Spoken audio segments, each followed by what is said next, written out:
Hello, tonight's Kata as part of our weekly COVID-19 Kata seminar series is Jitte. Jitte means 10 hands. Okay, and the inference there is if you are perform the Kata well, you are as if you were 10 opponents or 10 people against your opponents. Jitte is closely related to Jion and Jin. They all start with this posture, kamae, which is common to some of the Chinese Kempo and the Kung Fu styles, so it's uncertain whether these kata originated in China or that Okinawan instructors learned techniques that they learned from Chinese instructors, or whether the Okinawan instructors are just paying homage to the Chinese temples after which these katas were named. So the special thing about Jitte, it does have a few specialized techniques, unlike Jion, which is more simple. Jitte is, every movement in it has a potentially a bunkai related to defense against the bow, the staff. Before I start on the bow specifically, just a word on self-defense against handheld weapons. So typically any handheld weapon they all have their own special distance, their own special properties, but whenever your opponent has a weapon, in general, when you defend yourself, you're trying to control the opponent's wrist and hand more than the weapon itself. Example, a short bludgeoning weapon like a hammer, you wouldn't block it up near the head of the hammer, the damage part of it. You would block at the wrist, at the opponent's wrist. Same with a knife attack. If you cared to close in on a knife attack, you would have to block at the opponent's wrist. Longer weapons like, even like the shinai, something as long as a shinai. If they're holding it down here, you would still block either low on the weapon or block the opponent's hands. So you're always trying to control the opponent and trying to stay away from the business end of the weapon. Brings up a true story that was told to me about one of our students way back when, from the Bridgeport dojo. He was going to his car at night in Bridgeport parking lot, and he surprised a couple of people who were trying to either steal hubcaps or steal wheels or something. At any rate, one of these guys came down on his head with a crowbar. He was a showdown. His instinctive reaction was to make rising block and reverse punch, and the force of his punch knocked the person back, and they thought twice and they fled. So almost for sure karate saved this person's life. However, he blocked the crowbar and broke his arm. So it's okay, his life is saved, but it wasn't exactly the textbook idea of how you would block somebody with a crowbar. You don't want to hit the steel, you want to hit the wrist. Okay, but not too much experience, but at least it saved his life. We'll go into the bow deeper later, but the bow is a weapon that it's long. Excuse my bow substitute. Usually a bow is about as tall as the person wielding it. So I'm about a foot short with my bow, but this is handy for now. Usually, if a person's thrusting with a bow, you can parry this the same way you would a punch. But bows, a staff can be used to hit with either end, and it pivots on the center such that the ends are moving much faster than the pivot point. And the end's moving much faster than the hand is moving. But with a lot of movements of the bow, because the bow might be in the way so that you can't block the wrist. The bow itself might be in the way. So the place to block is usually right here, just above the hand, on the bow, because the bow is a stick, it won't hurt you much, or on the hand itself. If you block anywhere close to the inside, in here, you won't be able to stop the rotational movement of the bow. If you block anywhere up in here, the business end of the bow, you will get hurt. So, general theory on where to block the bow. Okay, Jitte. Let's do the kata once together to my count, and then we will start the analysis. Yoi. Jitte. Ich. Ni. San. Chi. Go. Rok.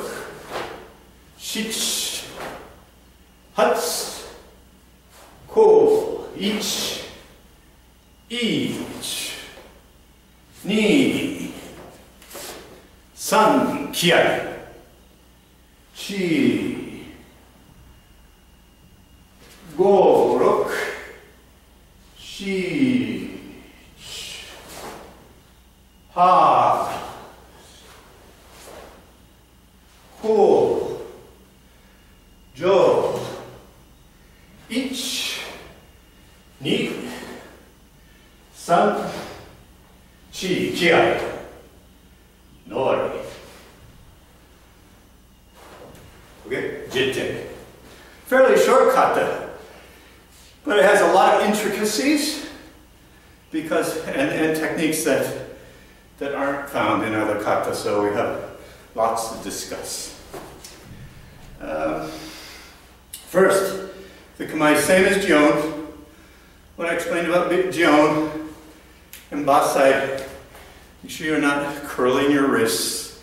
Get your wrists straight and lightly place your fingers, right wrist straight, lightly place your fingers of the left hand over the right, so both wrists are straight.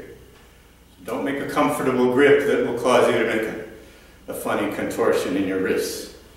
This is just lightly touching. And the height is about left finger to upper lip. First technique. Kebuki Osayuke, wrist pressing block. Okay. This one first starts with the left and then the right. The hip, in the book, the manual says front, the tip faces front, but because your only power's in the right hand, most people are a little bit open, not completely closed. A little bit is okay, apparently, because nobody closes it strongly, like the first move in Jion. Another important thing about this move is don't settle your weight back. You should try to stay going straight up and down as much as you can. Bend your knees fully so that you can control the left foot going back and do this as slowly as possible. And again, the timing is quick in breath, slower, slower, slower, slower, slower, slower, slower. Typical slow move in a kata. Reiterating what I've said about slow movements, they're never the same speed throughout. The in-breath is quicker, then the movement goes slow, and then it decelerates and decelerates. This movement can mean block and block. You're blocking the same arm or weapon. 1, 2. So this one could push the fist down, and this one curls over it. That's one application. Okay, from here, this one is slow. This one is teisho, oshiage uke, means a pushing up block. This one is teisho, Geidan Osai-uke. Oshiage-uke, Osai-uke. Now, the text says that this one is Oshiage-uke. And I think, since I think Oshiage means push up, I think that's a printing error. And this is where I've seen mistakes before in the manual. It's always the English translation of the Japanese for the techniques themselves. So, buyer beware. So, this one can either mean you hook on the opponent's right arm, he made lunge punch, you hook over his right wrist, you grab his right wrist, and you come up under his left elbow, like this. There's a similar application in, which one? MP, okay? The bow application is potentially, the bow is coming in, you hook over the bow, you grab the bow, you come up underneath and grab it this way. From this position, you can circle around the opponent and set him off balance. You can strike the opponent this way. And if you switch your grip, you can come down over top or from the side. Note that as I demonstrate with the staff, when you hold the bow or a staff that you're trying to use as a two-ended weapon, it's a law of thirds. You grip it with 1/3 of it on one side, 1/3 of it between your hands, 1/3 the other side. So I'm pretending this is a longer stick, so I'm always going to be out a little farther. Pretending this is a long bow. Because that's what the kata demands, a wider grip. So just keep that in mind. Next, open hand osai-uke. And this one is a wrist hooking block. Tebuki kate-uke. Okay. This one, they want your feet to come in and out to this stance, and elbows slightly bent, and there's a yoriashi, a little shift. Speaking of shifts, before I go onward, this kata is full of shifts that most of them are designed to get you back to your mark.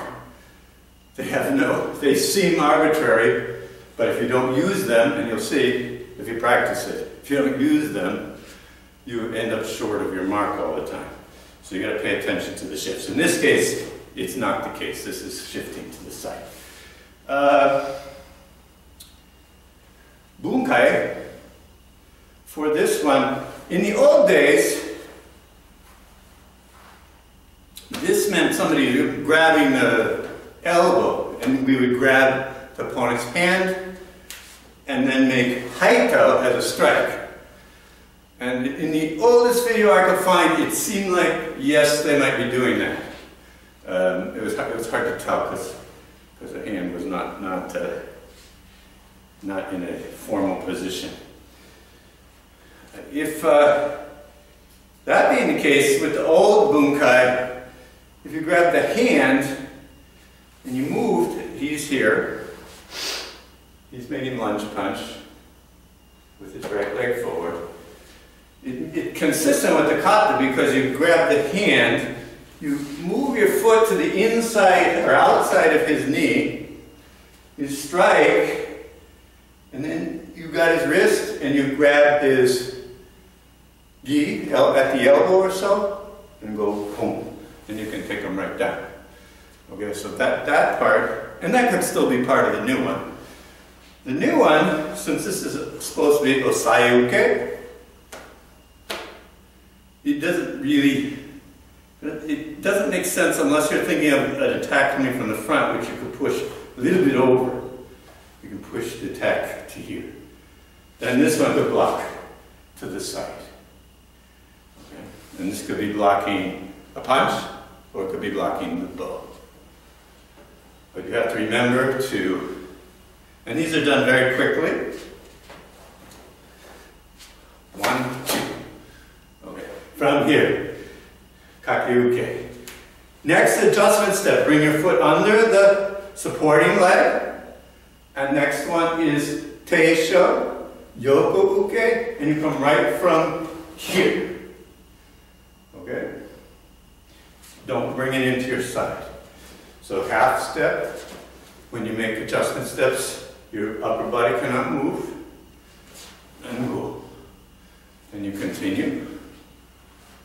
This time close to the body, and go.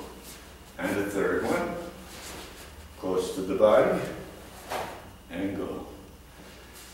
These are blocking from the outside, and the important part is, I probably did this with Jion, as you're advancing, you have to commit all the techniques, commit your hip at the end. So you're keeping your hip, in this case, facing front, your hands at your side, here, it's not up here, it's in here. Okay, and you go, boom, and at the last millisecond, you twist the hip. More typically, boom, people are just making circular motions. But when you're advancing or retreating, and your hands are making circular techniques, you don't want your stance to be making a circular technique. Your stance is advancing forward. Hand sandan is no different. Comes up, goes down, waits, boom. And then, the last moment, hip turns over. But beginners constantly doing this. And turning the hip early. So black belts really have to work on getting the hip to fire later and later and later as you step forward into the technique, and your technique will get sharper and sharper and sharper by doing so. Okay, this teisho can be blocking a punch, but it also can be blocking the staff. In this case, we block to here, boom, somebody's going like this. We hold on the staff, we come to the other side. And from this posture, we can strike forward with the staff, we can drive the staff down, we can circle the staff, or if we change our grip, we can swing the staff either sideways or over the top. Okay, so these yokoke blocks can mean manipulating the staff. We are here.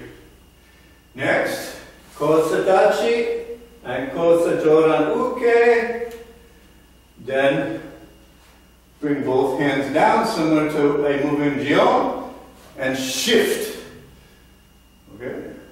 Next, bringing your hands up the middle, and then to Yamagamai position, posture, again shift. Both of these movements, as your hands come up, they want you to come up the center, not like this. I want you to come up the center, then down, then up the center, and come across. First one goes this way, second one goes this way. So don't just do this. Come right up center and across. All of these movements can pertain to the staff, blocking the staff, grabbing the staff, or grabbing the opponent's arm, pulling it down, either the staff or the arm. And these can be blocks from the front, because you're coming up center, catch it here, okay? or to the side. Okay. And the second one also is very similar to moves in other katas, where if somebody's on my back, I can come up between his arms, he's like this, and expel them to the side. Tempo of this series is 1, 2, 3. Okay, you stop here for just a moment. Then go. Okay, that triple punch. 1, 2, 3. Okay, we are here. This one is called the Zen one Uchi Harai, means a sweeping strike. Obviously, it can be a block or a strike. 1, 2, 3, kia. Okay? These movements, I don't think I said it before, but these three, 1, 2, 3, time. These three are 1, 2, 3. And I'm wondering why that the only reason why they're the same tempo is because they're hard, difficult moves to do too quickly. That's my only guess on that one. Because otherwise, a lot of katas that repeat the same technique, do 1, 2, 3. Like hand showdown. The key to these moves is the same as the others. As you're starting the move, you got to hold your hands, put your knee to the target, but hold your hands back. Knee to target, hold your hands back. Then, at the last moment, your foot's coming down. At the last moment, your hip turns and your arms turn with you. Okay, as late as you can possibly do. You will get the fastest twist out of your hip. In this movement, your arms don't move at all. Only the hip body turn is making the impact. One thing that has helped me learn to do this right is to use the stick itself in this fashion. Put it behind my head. And it gives a student an idea how to turn everything together, because you have no choice. You have to turn everything together if you got a stick here. And whimsically, I wonder if maybe somebody thought maybe this is the way somebody was tied up or something. I don't really think so, but you could imagine that, how you would block if your hands were tied behind like this. Again, these can block a bow, these can block a punch, either way. Okay, on the third one we kia. Okay, then stand ready. They call this a geidan kakiwake, which means pressing apart, pulling apart, but I don't see any reference to any technique here. It doesn't say it's kamae, but obviously all the performers, all the instructors are treating it that way. Coming here, it is waiting. Okay, for a moment. This is going through a little evolution of footwork. In the text, it says, pivot on the heels, and which leaves you at the same width as kiburachi. They obviously, now this is supposed to be a little bit of a wide stance, not normal hachijidachi, a little bit wide. But that in the old days, it was right legging, old days, 50s. And the way that I was taught, and many of us were taught way back when. Anyway, then they started realizing that not everybody had short legs or something, Okay, and they start to say, well, pull your heels in and pivot on the balls of your feet. And then still a lot of people were kind of ridiculously wide. And then some people will still do this. They suggested kind of scooching both feet in, but the problem is you can't do that slowly and powerfully, which is what the text does say to do. Not if you're going to scooch, you can't do it slowly.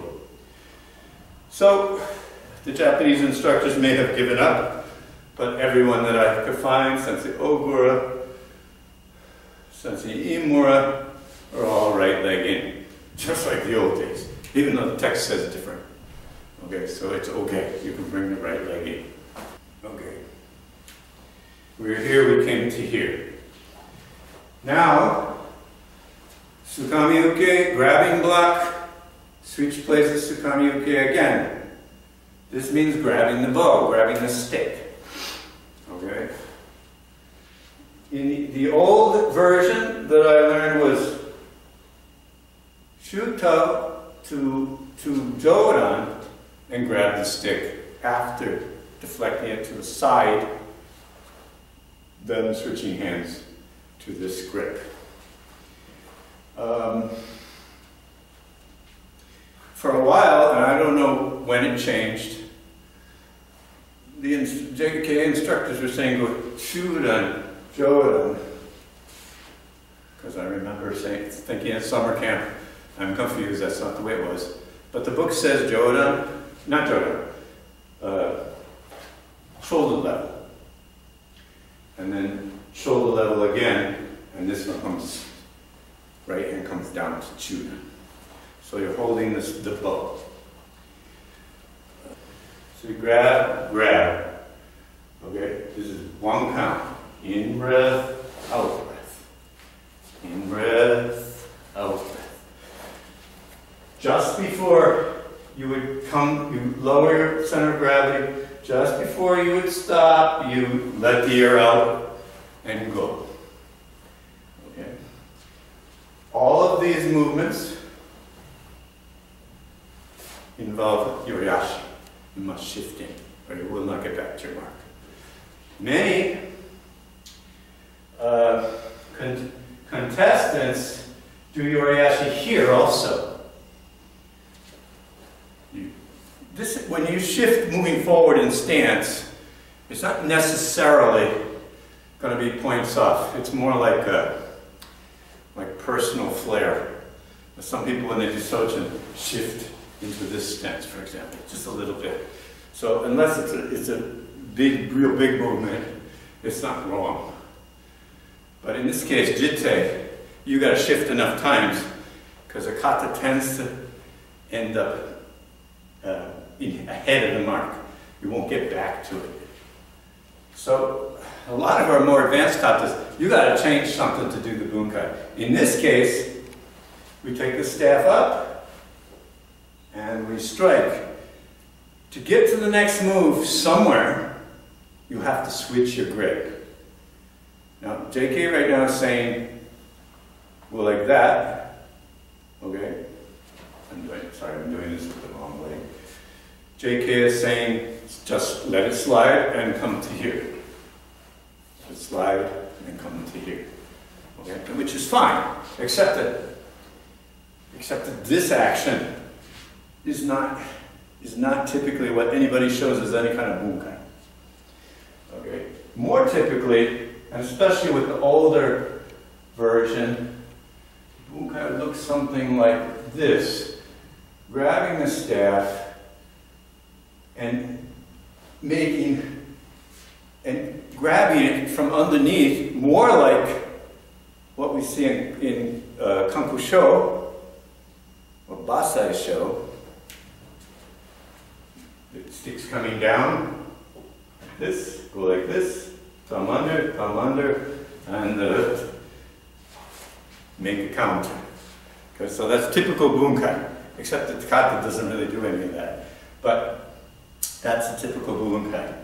The new way of grabbing straight, instead of this way, some of the instructors are suggesting that the stick is not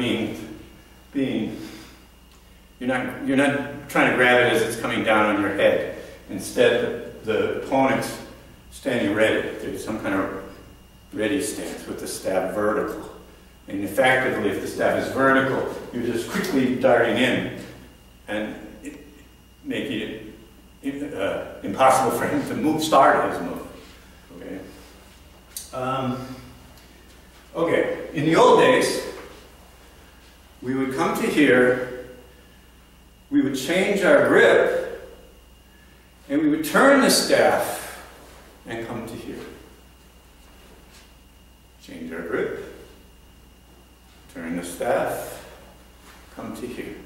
It works if you're holding onto the staff and the opponent is holding onto the staff.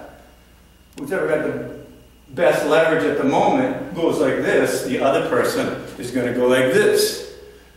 Okay? So the problem with I think the reason why they've kind of changed that idea is because in this case you're turning, but you're trying to pull the staff away from the opponent as you're turning. This is not, there's not a lot of leverage to this. There's a lot more leverage to coming to here and pushing into the opponent.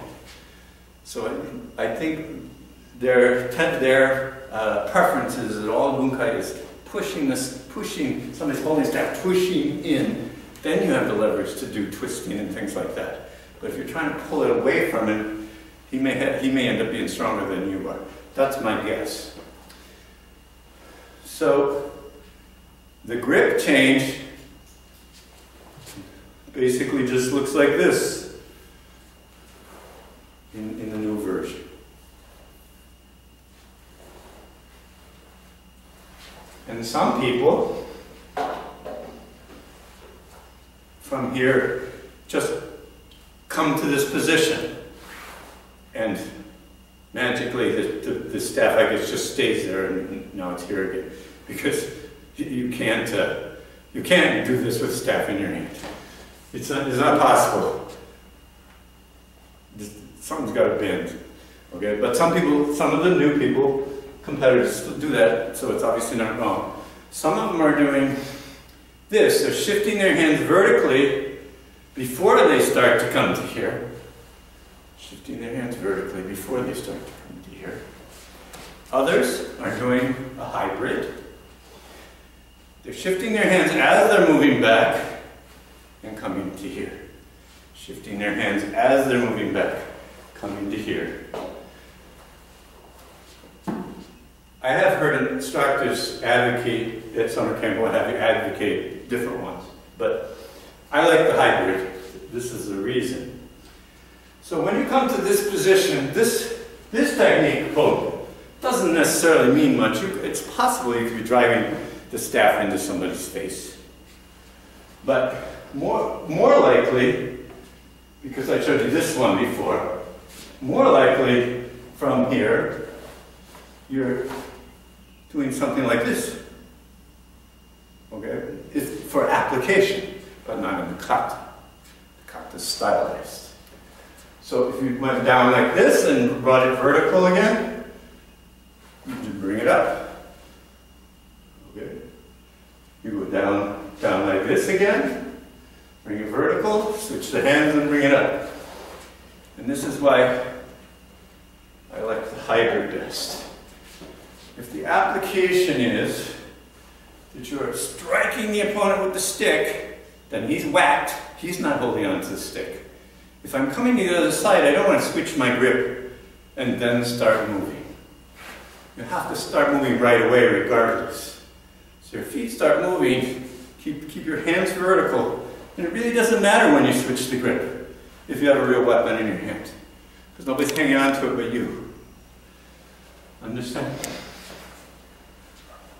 I come to here, I start to move, I switch the grip. It doesn't matter when in that course, I switch the grip as long as I'm here at the end. Other comment on this, you got to be a good mind. Meaning, your staff The width between your hands has to stay the same throughout. When you go like this, you have to come back to the exact same width. And you maintain that, because there's a certain width to the efficient width to the grip on your staff. And you have to maintain it, and you have to make sure that your staff is vertical, your hands are vertical when you come to this move and this move.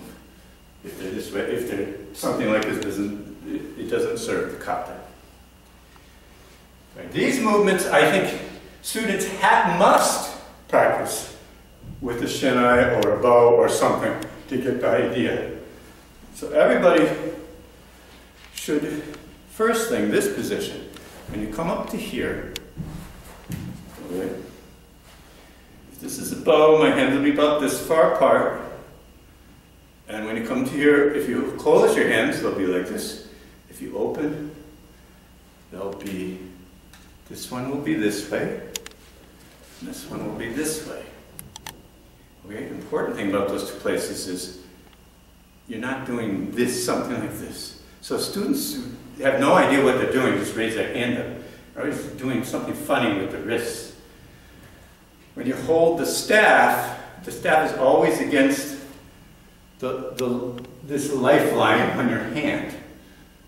Whether you're pushing forward or pulling back, bottom hand, top hand, the staff is against the palm of your hand. So the upper hand position, and you can practice by taking to here, one leg forward, and then open the hand, and squeeze your thumb, but make sure on both hands the staff is still against your palm. Don't let it go between your fingers. It's still against the palm of your hand. So then you get the idea what it feels like, what position the hand should be. So the top hand, if this is your staff, is about here. Now notice that the palm is pretty much facing forward. It's not something like this. It's pretty much facing forward because you're pushing with the palm of your hand. The bottom one, as you pull back, the palm is facing backwards, but it's vertical. The palm of your hand is vertical. The palm of your hand. Top hand is vertical, nearly. The bottom hand, the palm is perfectly vertical. Then you hold the staff correctly. So please practice with the stick so that you can do these kind of movements, and practice the bunkai. Will give you an idea how to develop feeling in the kata. Next, just like Jion, Jodan Uchiuke, Geidan right. Then open the hands each time, shift the stance. Okay? Make sure that your stance shifts with not with the in-breath here, but from here that you're here. Fires with the out-breath. Hip fires with the out-breath. Then we have a series of open hand preparation, rising block. Open hand preparation, rising block. Turning, open hand preparation, rising block. Open hand preparation, rising block kiai. Those are all kind of like hand shutdown. And they're just like hand shutdown from the point of view of you open the hand as you're moving. As you're moving, not before you start to move. The last in that series, please think of that you blocked, and that the next one that you're grabbing the bow or something, and that this one is coming up maybe under the armpit and is an attack. Think of the last block as an attack. And so that you have that kind of big finish to the kata. And the last block is your reaction, shift. So there's, to get back to your mark, we have one optional yoriashi right there. It doesn't say to do it in the book, but a lot of competitors do. This does say in the book slide. This does say in the book slide. In the last movement, going the same direction, you slide. With those three or four of those shifts all going back toward your mark, you should make your mark. Also, this last movement, make it really long.